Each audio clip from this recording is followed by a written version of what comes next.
ರಮೇಶ್ ಜಾರಕಿಹೊಳಿ ನಿನ್ನೆ ಗೋಕಾಕ್ನಲ್ಲಿ ಮತದಾನ ಮಾಡಿದ ಬಳಿಕ ಮಾಧ್ಯಮದ ಜೊತೆಗೆ ಮಾತನಾಡಿ, ಸದ್ಯದಲ್ಲಿ ನನ್ನ ಸ್ಥಾನಕ್ಕೆ ರಾಜೀನಾಮೆ ನೀಡುತ್ತೇನೆ, ಮುಂದಿನ ತೀರ್ಮಾನವನ್ನ ಆವಾಗಲೇ ಪ್ರಕಟಿಸುತ್ತೇನೆ ಎಂದಿದ್ದರು. ಇದಕ್ಕೆ ಪ್ರತಿಕ್ರಿಯೆ ನೀಡಿದ ಸತೀಶ್ ಜಾರಕಿಹೊಳಿ ಸಹೋದರನನ್ನ ಟೀಕಿಸಿದ್ದು, ರಮೇಶ್ ಬೆಳಿಗ್ಗೆ ಒಂದು ಹೇಳ್ತಾನೆ, ಸಂಜೆ ಒಂದು ಹೇಳ್ತಾನೆ ಎಂದು ಟೀಕಿಸಿದರು. ಅಷ್ಟೇ ಅಲ್ಲ, ರಮೇಶ್ ಜಾರಕಿಹೊಳಿ ಯಾವುದೋ ವಸ್ತು ಕಳೆದುಕೊಂಡಿದ್ದಾರೆ, ಅದಕ್ಕಾಗಿಯೇ ಈ ರೀತಿ ವರ್ತಿಸುತ್ತಿದ್ದಾರೆ ಎಂದು ಸತೀಶ್ ಜಾರಕಿಹೊಳಿ ಹೇಳಿದ್ದಾರೆ. ಮಾಧ್ಯಮಗಳೊಂದಿಗೆ ಸಹೋದರನ ರಾಜೀನಾಮೆ ಕುರಿತು ಪ್ರತಿಕ್ರಿಯೆ ನೀಡಿದ ಅವರು, ಕಾಂಗ್ರೆಸ್ ಪಕ್ಷದಲ್ಲಿ ಇದ್ದು ಬಿಜೆಪಿ ಬೆಂಬಲ ನೀಡುತ್ತಾರೆ. ಈ ಬಗ್ಗೆ ಅವರಿಗೆ ಪ್ರಶ್ನೆ ಮಾಡಿ ಬೇರೆ ಅವರ ವಿರುದ್ಧ ಆರೋಪ ಮಾಡುವ ಮುನ್ನ ಅವರು ಸ್ಪಷ್ಟವಾಗಿದ್ದಾರೆ ಎಂಬುದನ್ನು ತಿಳಿದುಕೊಳ್ಳಬೇಕು. ಎಂಎಲ್ಎ ಎಂಬ ಒಂದು ಅಂಶವನ್ನ ಬಿಟ್ಟರೆ ಅವರಿಗೆ ಬೇರೆ ಯಾವುದೇ ಅರ್ಹತೆ ಇಲ್ಲ. ಇದು ರಾಜ್ಯದ ಎಲ್ಲ ಜನರಿಗೆ ಗೊತ್ತು. ಪಕ್ಷಕ್ಕೆ ರಾಜೀನಾಮೆ ನೀಡಿ ಮರು ಆಯ್ಕೆ ಆಗಿ ಬರಲಿ, ಅವರ ಅರ್ಹತೆ ತಿಳಿಯುತ್ತದೆ ಎಂದು ಸವಾಲೆಸೆದರು. ಇದೇ ವೇಳೆ ರಮೇಶ್ ಅವರು ತಮ್ಮ ಜೀವನದಲ್ಲಿ ಮಾಡಿಕೊಂಡಿದ್ದ ಒಂದು ವಸ್ತುವನ್ನ ಕಳೆದುಕೊಂಡಿದ್ದು, ಅದಕ್ಕಾಗಿಯೇ ಈ ರೀತಿ ಆಡುತ್ತಿದ್ದಾರೆ ಎಂದು ನಕ್ಕು ಸುಮ್ಮನಾದರು. ಆ ವಸ್ತುವನ್ನ ಕಳೆದುಕೊಂಡ ಬಗ್ಗೆ ಅವರಿಗೆ ಪ್ರಶ್ನೆ ಮಾಡಿ, ಆ ಬಗ್ಗೆ ನಾನು ಹೇಳಲು ಆಗಲ್ಲ.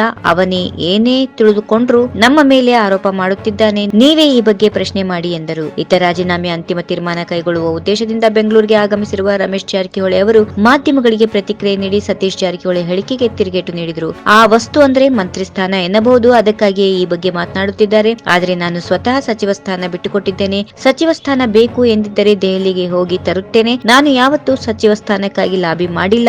ಅವನೇ ನನ್ನ ಮನೆಗೆ 2 ಬಾರಿ ಭೇಟಿ ನೀಡಿದ್ದನ್ನ ನೀವು ನೋಡಿದ್ದೀರಿ ಎಂದು ತಿರುಗೇಟು ನೀಡಿದರು. ಸತೀಶ್ ಅವರ ವಸ್ತು ಹೇಳಿಕೆ ಸದ್ಯ ಇಬ್ಬರ ನಡುವೆ ವಾಕ್ ಸಮರಕ್ಕೆ ಕಾರಣವಾಗಿದ್ದು, ಸತೀಶ್ ಅವರ ನಗುವಿನ ಹಿಂದೆ ಇರುವ ವಸ್ತು ಏನು ಎಂಬ ಪ್ರಶ್ನೆ ರಾಜಕೀಯ ವಲಯದಲ್ಲಿ ಚರ್ಚೆಗೆ ಕಾರಣವಾಗಿದೆ. ಇತ್ತ ಪಕ್ಷಕ್ಕೆ ರಾಜೀನಾಮೆ ನೀಡಿಯೇ ಸಿದ್ಧ ಎನ್ನುತ್ತಿರುವ ರಮೇಶ್ ಜಾರಕಿಹೊಳಿ ಅವರು ಇನ್ನೆರಡು ದಿನಗಳಲ್ಲಿ ನಿಮಗೆ ಸಿಹಿ ಸುದ್ದಿ ಎಂದು ತಿಳಿಸಿದ್ದಾರೆ. ರಮೇಶನೇ ಡ್ರಾಮಾ ಮಾಸ್ಟರ್ ಅಲ್ಲದೆ ನಾನು ರಮೇಶ್ ಜಾರಕಿಹೊಳಿ ಹೇಳಿಕೆಯನ್ನ ಗಂಭೀರವಾಗಿ ಪರಿಗಣಿಸುವುದಿಲ್ಲ. ಅವನೊಬ್ಬ ಅಪ್ಪಟ ಸುಳ್ಳುಗಾರ, ಬದ್ಧತೆ ಇಲ್ಲದ ಶಾಸಕ.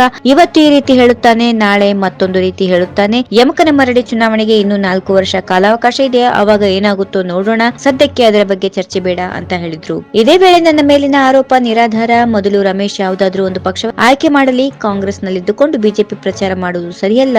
ಮೊದಲು ಕಾಂಗ್ರೆಸ್ ನಲ್ಲಿ ಇರಲಿ ಎನ್ನುವುದು ನಮ್ಮ ಬಯಕೆ.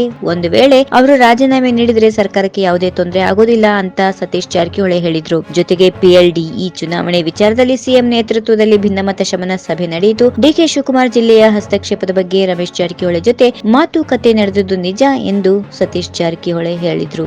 ಈ ವಿಡಿಯೋ ನಿಮಗೆ ಇಷ್ಟವಾದಲ್ಲಿ ಲೈಕ್ ಮಾಡಿ, ಶೇರ್ ಮಾಡಿ, ಸಬ್ಸ್ಕ್ರೈಬ್ ಮಾಡಿ.